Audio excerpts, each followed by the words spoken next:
From July 19th through 25th, Asbury's youth group participated with a mission trip called Christian Appalachian Mountain Project, Joining Other Youth, also known as Camp Joy, for a week of seeing God at work by serving, constructing, sharing culture, and learning about ourselves as individuals and working as a team.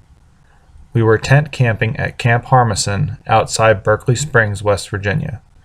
Camp Joy is a community effort as meals were provided to those 90-plus youth and adults serving by local churches for 3 meals a day. Asbury's youth mission team accomplished a lot of construction work, being on 4 job sites in 5 days, but also built a lot of relationships with homeowners and other youth groups.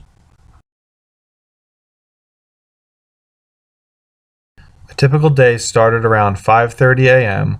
with a camp-wide breakfast and being on our group's individual job site by around 7:15 to 7:45 a.m., depending on location. There is more about specific information of work sites in the slideshow later. We would work the morning and have a snack, affectionately called second breakfast, around 9:30 a.m. We would work some more, have lunch on site, and then in the hottest portion of the day, call it quits somewhere between 2 to 4 p.m. before heading to dinner. We did get a respite from our work on Wednesday afternoon as we swam at Kakakin State Park. Asbury had a time of devotion in the evening, debriefing from the day, and spent some individual time in prayer. Each night there were camp-wide games and Vespers, a worship service, together with music. On Thursday night, Asbury teamed up with Christ UMC from Salisbury to provide the Vesper. After Vespers, the youth had some free time to hang out with other groups with activities including cards, playing catchphrase, wiffle ball, soccer, and having campfires. Our first site was Mrs. Moore's trailer, on which we painted the entire exterior in one day's work.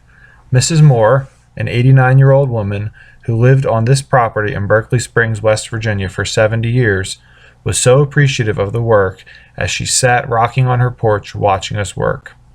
Several of us chatted with her, and she requested we return in a non-working environment just to visit with her. God provided that opportunity the very next day, as one of the churches providing dinner was directly across the street from Mrs. Moore's home, and our group happened to be assigned to this church. We visited after dinner, and she told us she just kept walking around the outside of her house that day in awe, was saying to herself, "This is just amazing." Our second site was fixing a gutter, fascia board, and some work on a storm door. We never met these folks, as they were at work, but we hope our work was a blessing to them.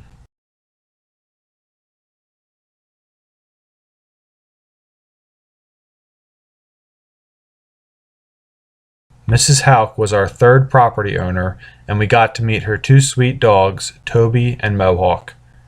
In order to get to the locations on her property to do work, it required about half a day's work of weed whacking and blowing away the 3 to 5 foot high grass and plantings that were in the way.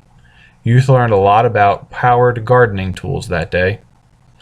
At Mrs. Hawk's house, we constructed a step to her front porch and hung gutters. At the rear of her trailer, we demolished rotted stairs and rebuilt a new set of stairs with handrails, as well as adding new doors to her shed. Mrs. Hawk shared some about her time spent living in Greenbelt just a few miles down the road from us. She was very appreciative of the work that we accomplished. It was very clear to see God at work at our final site, the Hayes property. Our group realized early in the week we were going to be out of work before the week was finished, so we let Camp Joy know. That week, Camp Joy received an anonymous phone call that a woman had had a stroke in June. With the left side of her body having minimal function, she was having a hard time getting around and is no longer able to work. Before we arrived, she was confined to her house as she couldn't get up and down the set of steps her husband constructed out of repurposed lumber.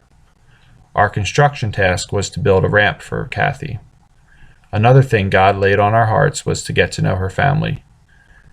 To paint the picture of this house, they had 6 chickens or roosters roaming around, at least 5 dogs in different pens and trailers, a ferret, 2 pot-bellied pigs, and 2 miniature donkeys. Our homeowner, Kathy, also had 2 teenage children. Our youth became nearly instant friends with them as they worked alongside each other on the ramp. We learned from them as much as they learned from us. The Hayes family is involved in Civil War reenactments and showed some of the things they used for the reenactments, including period rifles. The daughter's birthday occurred while we were there. The youth had learned of her love of softball, so we took a wiffle ball and all signed it and gave it to her to remember our time together. We exchanged gifts at the end of the week. Asbury's youth had been given a homemade ladder ball set called Redneck Golf in West Virginia, and we gave Camp Joy t-shirts to the whole family. While we accomplished our construction task of building the ramp to meet Kathy's physical needs, we also accomplished other tasks. The Hayes children are considering joining Asbury's Camp Joy mission trip team for 2016.